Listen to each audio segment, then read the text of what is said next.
35-11 against Northern Illinois, first game at home, and it feels good. It feels so good, man. It feels really, really good. I'm going to give you guys my reaction to the game, the performance by Heinrich Haarberg, what I kind of predict and project Matt Rule might do with the quarterback situation going into these next games.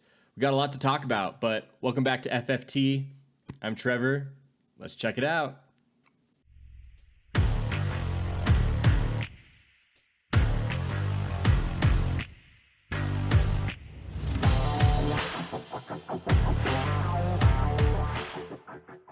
Okay, so I've got a bunch of notes here. I was jotting notes as I was watching the game. I actually wasn't even able to watch it live. I had to record it because I was at another event, but I shielded myself from the score. I didn't not checking text. I didn't check social media. I wanted to go into this game clean, not having any sort of knowledge about how our defense or offense was performing, how many turnovers we had. I told my wife going into this game that if Heinrich has less than 4 turnovers, we have a better chance of winning this game than, if he was an incredible passer or runner or whatever. We just need to protect the football. If we're able to do that, we're going to win this game. That's what I told her. So I've got a bunch of notes. Let's go through it. I'm going to start with Matt Rule. And what I want to talk about is my love for this guy. I love this coach. I think he's a perfect fit for Nebraska. I really do. I love his outlook on the team, his demeanor on the sideline. I love the way that he talks about his belief in what this program is going to have for years to come. We've talked about this foundation, about building up a team and a culture that isn't just going to last, a season or 2 seasons, but building it up in a way that is going to last for years to come. Whether or not Matt Rule sticks around 5+ years is yet to be determined. But the way that he's building this team is to build us up to be the next powerhouse in the Big Ten. And I love that about him. I love his approach. I love how humble he is, how honest he is in these pressers. He says it like it is. And he doesn't say things that fans want to hear. He says it the way it is, and he's blunt, but he's well spoken. He knows how to address his audience and the fans, and he's confident in what he's doing with the Nebraska Cornhuskers. I will say he had this weird lip thing he was doing on the sideline the entire game. Like he had chapped lips, or somebody needed to just get this guy a glass of water or some Gatorade or something. I don't know what was going on, but he could not stop licking his lips. My wife pointed that out to me, and I just thought it was hilarious. And after I saw it, I couldn't stop seeing it. I don't know what was going on. But get that guy some chapstick for game 4. Our first drive was awesome. Heinrich looked confident in the pocket. His runs were well timed. He didn't panic. He knew when his passing options weren't open and took the ball down the field on his legs. His passes looked good. He made some great completions where guys weren't falling to the ground to catch the ball like we've seen with Jeff Sims over the last couple of games. They were able to take the ball and run with it. Excellent first drive. Next couple of drives didn't look as great, but here's the thing. Let's go ahead and talk about Heinrich Haarberg. Like I said, he was confident, and he seemed like he was a starting quarterback material. He seemed like he had been playing the first couple of games with the way that he stepped into this game. He didn't, like I said, he wasn't panicking. He wasn't too quick with the football. He was checking out his reads down the field. He, clean handoffs, clean snaps, everything that we wanted to see.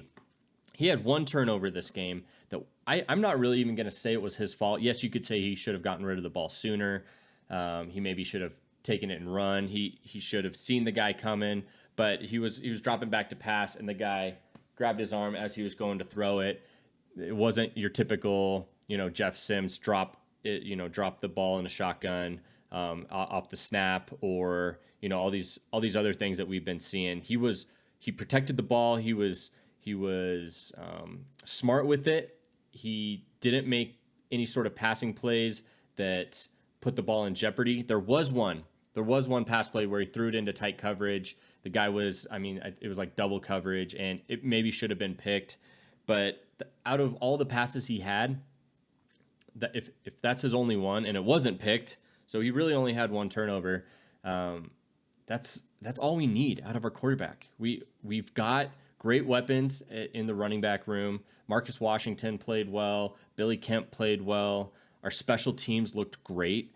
It really did. Our special teams looked really, really good. Our week 1, I thought they looked great against Minnesota. Against Colorado, not so great. Our punts weren't that stellar. But this week, our returns, our kicks, everything looked up to par in regards to expectations for the specials teams, especially looking back on the past few years when we didn't have a field goal kicker, we didn't have a punter, we never returned the ball more than 5 yards.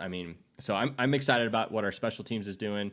Like I said, Billy Kemp played well. He did have one big drop that I was hoping he would have for us. Marcus Washington played well.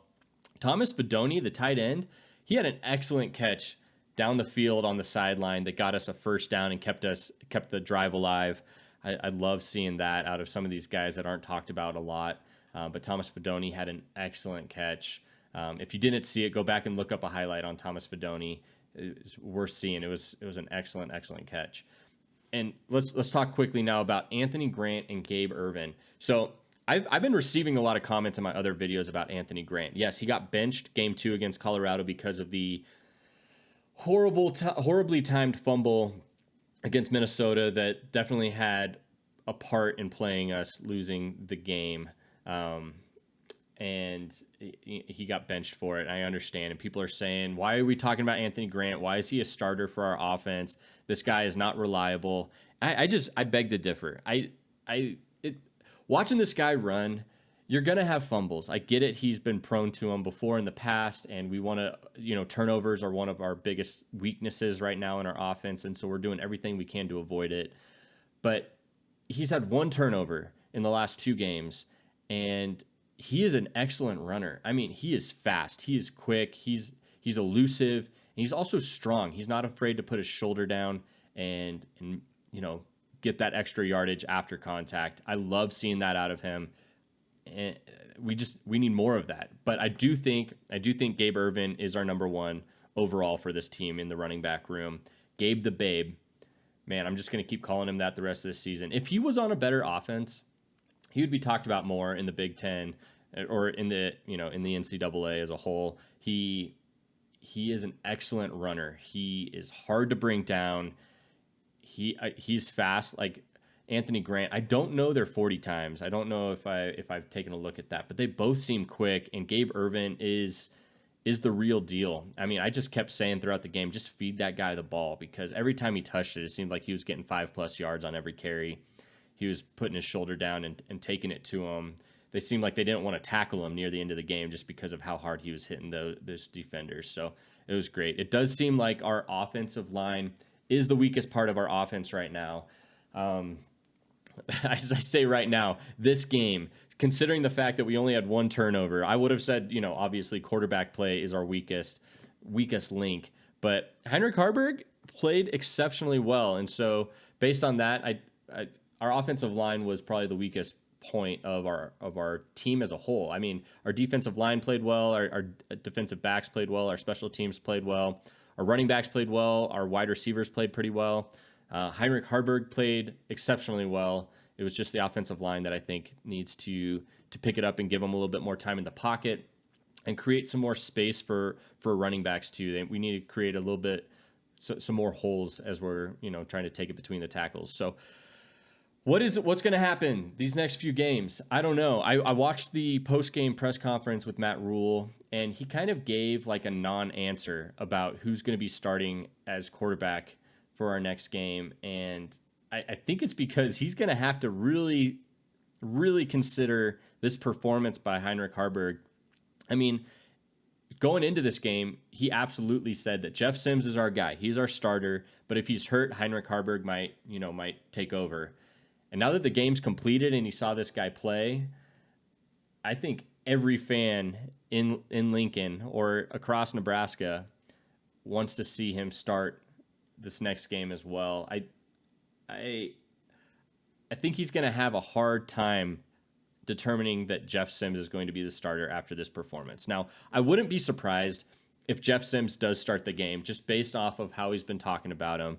But I bet you money if Jeff Sims has one turnover to start the game, it's gonna be a quick switch to Heinrich. I really don't think he's going to have much of he's going to be on a pretty tight leash, I think, going into this next game, which I think is the way that it should be approached. I'm not going to be upset if I will be a little bummed if Jeff Sims starts just based on this performance, but I will understand if Jeff Sims starts the game. I don't know if I'll agree with it, but like I said, I love Matt Rule and his coaching style, and he understands his team better than I do, better than you do. So I think we've got to give him the benefit of the doubt if he does start.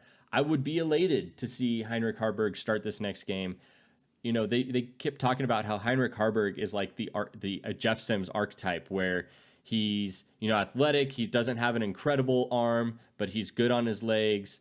But I'm like, maybe it's the other way around. Maybe we have this backwards, where Jeff Sims is the Heinrich Haarberg archetype, because Heinrich Haarberg didn't turn the ball over, and that's what we need out of our quarterbacks. So I really don't know who's going to start. I'd love to see Haarberg start this game. I wouldn't be surprised, though, if Jeff Sims does. I'd love to know what you guys think. Is it the sort of thing where you guys are willing to give Jeff Sims another chance? We've got to consider a couple factors. Both the games he played in were away. They were against, opponents that were loud and obnoxious, and there's a lot of pressure in those early games. I don't know. I'm curious what you guys think. I'm not going to be mad if Jeff Sims starts. I'm not going to be mad if Heinrich Haarberg starts. I do think that they both have potential.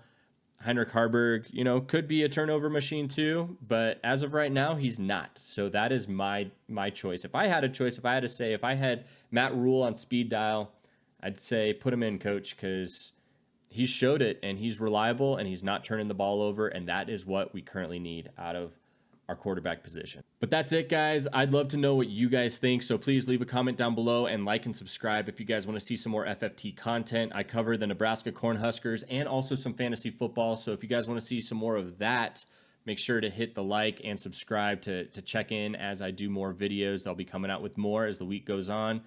But until then, I'll catch you guys later. Go Big Red.